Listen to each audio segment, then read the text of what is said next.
À nos poilus qui sont sur le front, qu'est-ce qu'il leur faut comme distraction?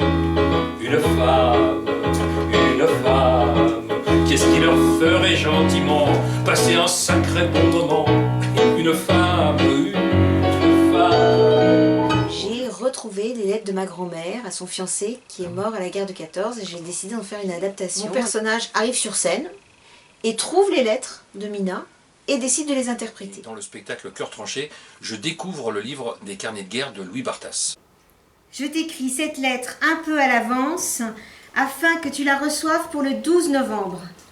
Quelle fête extraordinaire tu vas avoir, mon pauvre René, avec accompagnement de coups de canon et de sifflements de balles. Les brutes qui commandaient cet assaut parurent enfin comprendre que n'ayant pas l'épiderme d'un hippopotame, il nous était impossible d'avancer sous une grêle de balles. Disons que René a le point de vue de l'officier, Mina est très patriote et Barthas est un petit peu plus réservé sur l'idée d'aller se battre et de passer son temps dans les tranchées.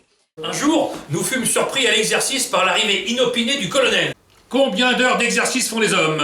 8 heures, répondit le lieutenant Gueule de Bois, craignant de n'en pas dire assez, avec 10 minutes de pause chaque heure. 8 heures? Eh bien moi j'en deviendrai complètement abruti.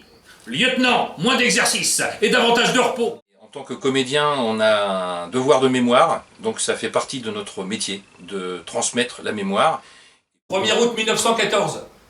La mobilisation générale est décrétée à la même heure dans l'après-midi, en France et en Allemagne.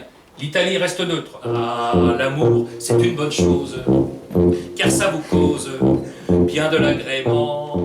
En quelques mots, il faut aller voir Cœur tranché parce que c'est une histoire vraie. Chemin du désespoir, chemin du souvenir,